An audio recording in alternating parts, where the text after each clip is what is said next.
Hey guys, welcome to another episode of Amber Unfiltered. Today we're going to talk about generational curses in Black families. But before I do that, don't forget to like, comment, and subscribe. Also, if you want to cash at me at AmberUnfilteredShow, that'd be greatly appreciated. So, this has been a topic that I've been talking about with a lot of people closest to me, some family, my husband, some of my friends. I don't know. I had thought about making this video last week and I was like, I'm going to take some time. I'm going to sit with it. I'm going to let it resonate or marinate before I really give my spiel on it. I don't have any notes. It's just kind of going off the cuff. So one night, I don't know why, but I think it was the last couple Friday nights leading into Saturdays or even other nights during the week, but I noticed it was the days that I had class the next morning.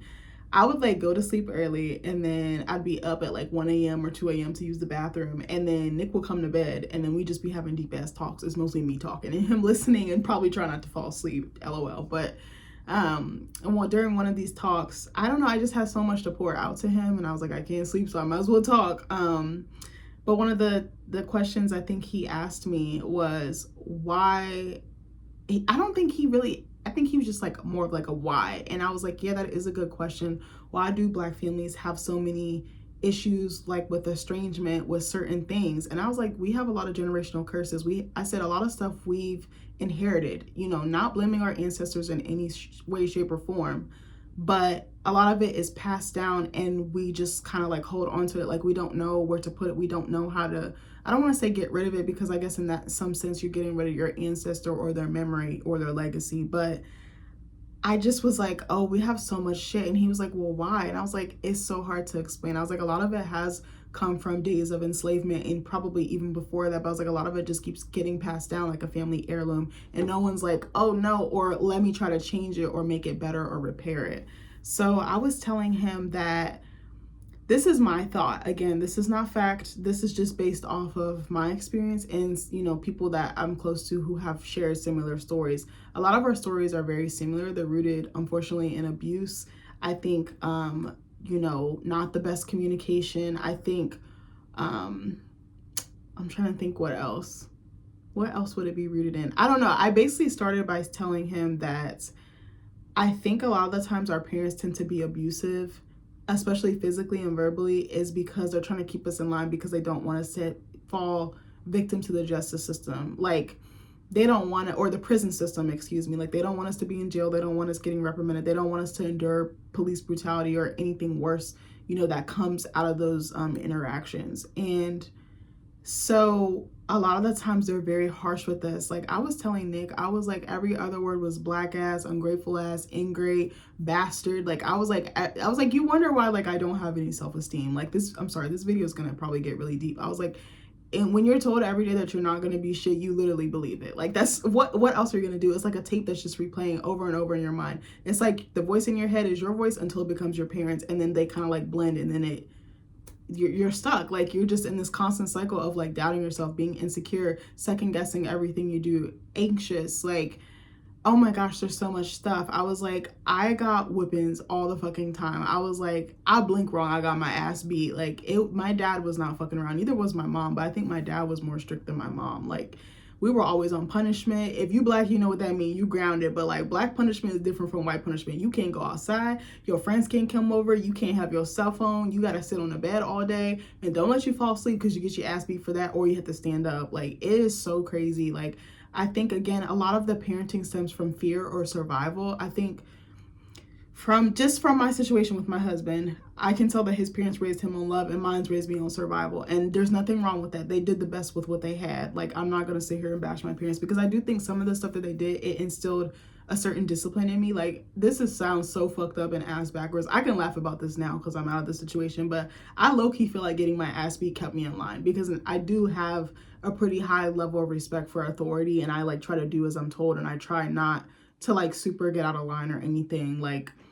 And I also feel like it made me have a high work ethic, always push myself, always be greater, which I feel like can be a fine line, because I feel like in some ways I'm a recovering perfectionist, because I always felt like my performance validated the way that I was treated, or informed or influenced that. And it also informed my self-worth, which is bad because in some ways, because if I didn't perform well, then I'm my self-esteem is in the toilet. Like it is very confusing. But also I was telling him that estrangement is a huge thing in Black families, like especially with Black women, as it pertains to like Black moms and daughters. I've said this in previous videos. There's just something there. Even sometimes Black sons with Black mothers or Black sons with Black fathers. I think Black sons and Black fathers is a huge one.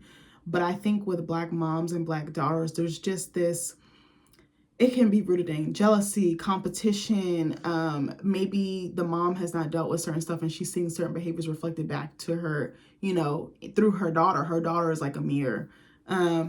Also, if her daughter is receiving something that she didn't receive, I think that can cause issues or tension right there, because it's like, damn, why did you get this but I didn't get that? But it's like, it's not the child's fault. Like, you got to be happy for your child that they got more than what you got. Because for me, I'm so happy to have Nick as my husband and my future child's father, because I'm like, my kids are going to be set. Like, again, they're not going to want for nothing. And like, to me, that brings me joy, because I'm like, you're going to get better than what I got. And I feel like as a parent, that's one of the top things you can only wish for and hope for that actually comes true. Something else I think is like the mental health aspect. I told Nick, I feel like I'm laughing. I feel like Black people, we tend to laugh when we talk about very traumatic things, because we're trying to make light of it, because it is very heavy, the shit that we carry.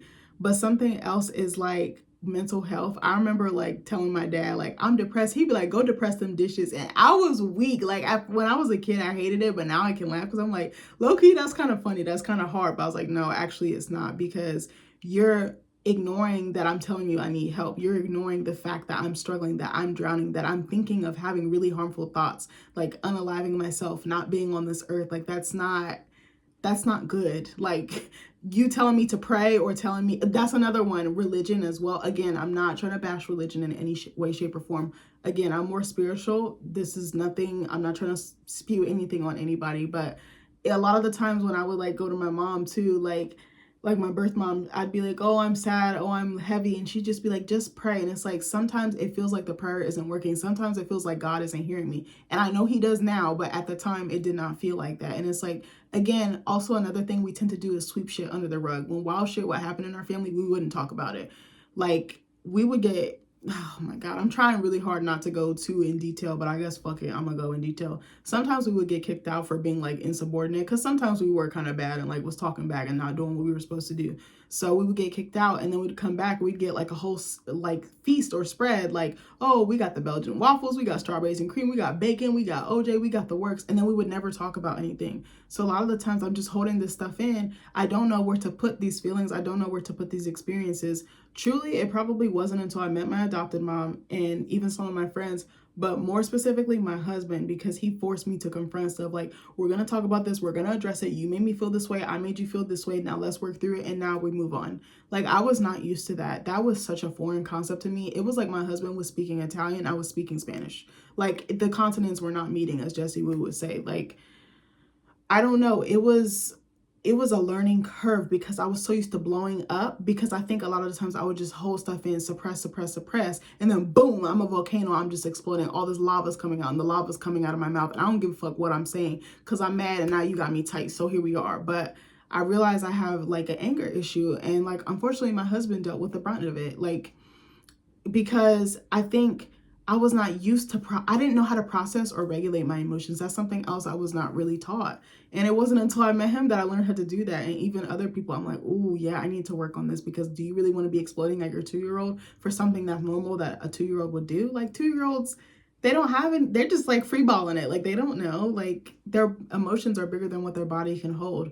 But yeah, religion was like a huge thing as well, because I feel like some people would be like, oh, you need to live your life according to this. But then it's like, you're not living your life like this. So why are you going to force that on me? Now, what do I believe? Now my belief system is shot or is skewed, because it's not adding up to what I'm taught or what I'm seeing. You know what I mean? I feel like something else is another thing, I talked about this with one of my uncles, shout out to Uncle Rob, but we were talking about how you were to never be seen and never be heard. And that is something that's so true. You know, the old folks saying like, stay out of grown folks' business. When grown folks, you know, adults were on the phone, you had to get out of the room, make yourself scarce. Don't be eavesdropping, don't be loud, don't be kikiing. Like, everything you had to be so silent, had to walk on eggshells. Any little thing you can get your ass busted for. And it's just like, bro, this is so rough. Like, I felt like my whole childhood, I was just like this. Like, I couldn't do anything because I was like, bro, I'm gonna get my ass beat. Like, I thought this was okay, but evidently it's not. And just the harshness of it. But again, I think it was just fear. I think they were just trying to prevent something worse happening, because it's like, if I bust your ass and keep you in line, then you won't act the fool out there, and then it'll cost you later. So I kind of see both sides. I don't necessarily agree with it. Like, TMI, me and my husband have talked about this so many times. I was like, bro, I don't want to beat our kids. I was like, maybe a little pop on the butt, maybe a smack. I was like, bro, I don't even know if I want to do that. I know kids test your gangsters, so don't hold me to this or quote me on this. I was just thinking more long term, but I was like, I don't even know if I want to do that, because I feel like that can go abusive real quick, real left. But oh my God, there was something else I had meant to say. Oh my gosh. Yeah, this being seen, not heard. Like, even when grown folks wasn't on the phone or whatever, like, it was just like, shut up and do as you're told. You should be happy to be here. Like, I pay the bills. I put the roof over your head. You got to get the fuck out of my house when you're 18. I was like, so damn, what can I do? Like, you just felt like you couldn't breathe. You felt like you were like fucking drowning. And it's like, you can't say anything, because another thing that I do not like, and I love my people, I love being Black. What stays in the house, what happens in the house stays in the house. I hate that shit, because it's like, that's perpetuating the abuse, and that's perpetuating the silence. Like, I think I read a paper, or like a really beautiful like research essay or whatever. I don't even want to say research essay. I read a really gorgeous paper years ago that was talking about like the code of silence that Black women have to take. I feel like Black men have to take this when they're kids as well. That like, just whatever happens to you, you're just supposed to accept it. And that is so toxic, because it's like, that's not valid. That's not helpful, because now, again, you're teaching me to suppress my emotions. Now I don't know how to act or think, because someone else has told me what to do. I don't have the capability or the autonomy to do so for myself. And then it's like, everything is under your roof, your rules, but it's like, your roof and your rules are smothering me. They're suffocating me. I'm trying to think what else. There's just so many things. I think generationally, we just tend to have like anxiety. I think we also tend to make ourselves smaller in spaces where there's not a lot of people that look like us. I think, I don't know. I'm trying to think of so many other things. Maybe generational curses was the wrong way to start the video, but maybe like I would say in some ways those are generational curses. I think there's some generational stuff that's very good about like disciplining your kids, not in an abusive way, but in a constructive way. I mean, because if you don't discipline them, then they're out here wilding. Like, I kind of see both sides, but I also feel like a lot of the times you weren't really worthy unless you were doing something that made your family look good. Like, image, that Black people are very obsessed with image. I've found, like, persona, like public persona, like, I want to look this way in front of everybody, but I'm really this way in private. That's something else I noticed. Like, I noticed a huge thing, again, not trying to bash him, because this did make me like huge on academics. I'm a brainiac. Like, I love learning. I love doing papers. I love doing schoolwork. I told y'all this already. That's why I'm crazy enough to go do this shit again in a month. But something that was huge was like grades. If you didn't have top grades, that wasn't like, I felt like I was like a trophy, like bragging rights, like for my parents to be like, oh, look at what my kid got. Like, she's got straight A's again. And it's like, yeah, but you will bust my ass if I bring home anything less. Like, I remember when I was in school, I was like a pretty strong student. Like, I think, my parents were very big on education. They weren't super big on me going to college or anything like that, but I would say like when I was in like primary, like elementary, middle, high school, they were like on my ass about grades. And I remember at a point I was doing really, really well. I was like in advanced programs, like IB, honors, advanced, anything you can think of. I probably have done it, but it wasn't fulfilling to me. Only like the English section, anything like history, math, I was like, bitch, fuck this shit. I don't want to do this. But like when I got to like middle school, high school, my grades started going like this because of stuff that was going on at home, because I was so distracted and so caught up in that. It was like a fucking tornado that my grades just dropped. Like, it was so bad. They had to come to the school and meet my teachers, and they're like, she's actually a really smart kid. She just, something's not mapping. Like, it's not. And it was like my behavior, I was acting out and stuff because I wasn't safe at home, like, or at least I didn't feel that way at home. But I think my parents just had their own demons and their own issues to work out, but it just, trickled to me and my brother, unfortunately. Actually, I'm gonna speak for me. I don't know, I would assume that it trickled down to him, but I'm not sure. I'm not gonna speak for him. But it was just like, okay, you have to get good grades so I can brag on you. And it's like, but do you love me? Oh, I'm sorry too. Yeah, it's like, do you love me without the grades? Would you love me if I have a C, a D, a E, a F? Like, what if I really tried and I still got a bad grade? that's another thing I talked to Nick about. I was like, listen, I don't want to force our kids to be like straight A students. If they want to be a straight A student and they want our help and they need assistance, then I'm more than happy to help them. But I'm not going to expect them to make that or straight A's and B's. I would love that, but I'm not going to force it because I know what that pressure feels like. And then you stop feeling enjoyment. Like, I know that school is hard in any capacity, but you stop feeling enjoyment. You stop feeling like you want to try as hard. And something that I really respected was that he told me his parents they weren't really like that. They were like, whatever you can bring home is what we accept as long as you tried your hardest. That's kind of how I feel. Like, if you really tried hard and you got a C, okay, you got a C. Like, it doesn't matter. Like, you tried. That's what you could do. And sometimes it could be the teacher. Sometimes it could be the subject. Sometimes it could be lack of comprehension. It could be so many things as to why a student is suffering, you know? But I don't know. I was just telling him that some stuff is just passed down. Like, I'm not the only estranged mother-daughter in my family tree. There's so many other examples, and I'm not going to put anybody's business out here, but I'm not the first, but I hope to be the last. That's my point. But yeah, I just think that the way we're raised is very harsh, and then we grow up very hardened. We grow up very tough. That's why we're not really soft, but now we're stepping into our soft girl eras or our soft boy eras. Like, we don't know because all we know is toughness, just getting it done, surviving by any means necessary. And it's like, I don't think I understand culturally and racially, like, that does save some burden or heartache later. But I think there's a way to raise a child while being culturally aware and socially aware without doing all of that. I guess that's what I'm saying. And again, I'm not bashing anybody. I think our parents and our grandparents and our great-grandparents and anybody early on in the family tree did the best they could with what they had. I know it was a different time. I know we're a little more, what's the word? We're more like a melting pot now. We're becoming more accepting and open-minded. I feel like it was a different time back then. That was taboo to be thinking and doing like that.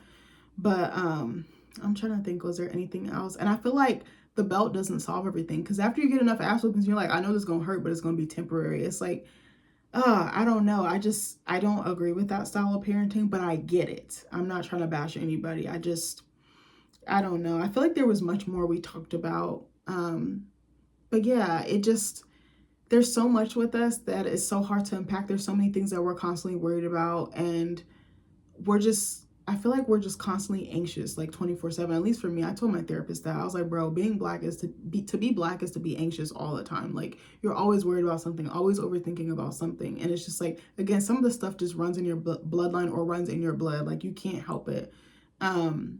But the thing is, I know that I come from really strong and resilient people. I do know that. So I know that I can get anything done. Whenever I'm feeling weak, whenever I'm feeling low, I'm like, my ancestors got through much worse. So I know I got this in the bag. Like, I have to step up and I have to do right by them. But yeah, I don't know. I'm trying to think, was there anything else I needed to talk about? There probably was. I probably should have wrote it down. I feel like I talked about so much, but there are some pros and cons to it. Again, I don't say this to bash any black parents, any black grandparents or great grandparents or anybody before that. It's just some thoughts that I have. I don't necessarily agree with all this stuff, but I definitely get the psychology behind it. And I understand wanting to protect and provide and love in your way. As my mom always says, people are limited. They can only give you what they have. No more, no less. And this is what we had because this is how we survived. But I think it can definitely be tweaked and it can be made into a healthier style of parenting, and I definitely want to be one of those people that do that when I do have kids. But yeah, anyway, I don't know where I was going with that. I love you guys, and I'll see you in the next video. Bye.